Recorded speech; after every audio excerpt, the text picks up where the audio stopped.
اب یہ جو بلڈ اور ٹرانسفر کا کام ہے،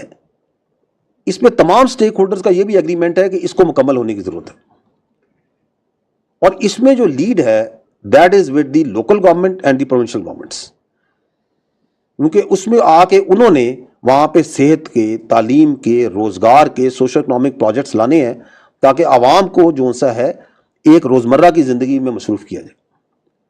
اس میں بھی میں اپنی پچھلی پریس کانفرنس میں بھی شاید میں نے ذکر کیا تھا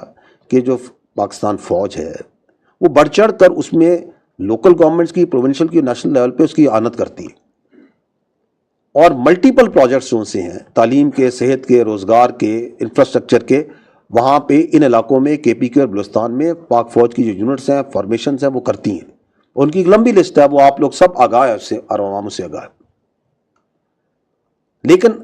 یہ جو آپ کا کلیئر اور ہولڈ کے بعد چونکہ وہ بلڈ اور ٹرانسفر کا فیز مکمل نہیں ہو رہا، تو اس سے ہو یہ رہا ہے کہ حکومت کی جو اجارہ داری ہے اس کا جو انحصار ہے، مین انحصار، وہ فوجی آپریشنز پہ رہ گیا۔ ان علاقوں میں حکومت کی اجارہ داری کا ذریعہ یہ فوجی آپریشنز نہیں ہو سکتے خالی،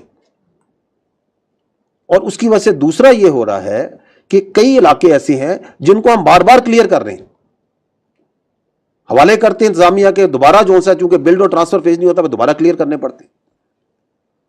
اس کا ایک اور فال آؤٹ یہ ہو رہا ہے کہ آرمی کی جو پرلونگ ڈپلائمنٹ ہے، بیکاز بلڈ اور جو انتظامیہ نے ٹرانسفر لینا ہے ان علاقوں میں، صوبائی حکومتوں نے اور جو وہاں کی انتظامیہ لوکل گورنمنٹس ہیں، دے شوڈ ٹیک اوور۔ وہ چونکہ نہیں ہو رہا تو اس کی وجہ سے جو پرلونگڈ آرمی ڈپلائمنٹ ہے اس کے اپنے ایشوز ہوتے ہیں، اور اس کی وجہ سے فوج کے خلاف ایک زہریلا بیانیہ بنانے کا لوگوں کو موقع ہی ملتا ہے۔ تو this is one reason, but this is not the only reason. The other reason is کہ جو کہ ہمیں اعداد و شمار اور شواہد بتاتے ہیں، وہ یہ ہے کہ اگست 2021 سے اس کے بعد سے جو فتنہ الخوارج ہے اور دہشت گرد ہیں، ان کی جو سہولت کاری ہے وہ بڑھ چکی ہے جب سے افغانستان میں تبدیلی آئی، اور یہ سہولت کاری جو سی ہے، یہ چاہے ٹریننگ کیمپس کی شکل میں ہو، چاہے یہ لاجسٹک سپورٹ کی شکل میں ہو، چاہے یہ افغان شہریوں کا خود فتنہ الخوارج اور دہشت گردوں میں شامل ہونے کی شکل میں ہو، چاہے یہ خودکش بمباروں کی پروویژن کی شکل میں ہو، چاہے یہ جو چھوڑا ہوا امریکی اسلحہ ہے اس کی جدید اسلحے کی فراہمی کی شکل میں ہو، یہ بڑھ چکی ہے۔ اور اس سلسلے میں حکومت پاکستان افغان عبوری حکومت کے ساتھ رابطوں میں ہے۔ یہ اس برادر، یہ ہمارا پڑوسی اسلامی ملک ہے افغانستان،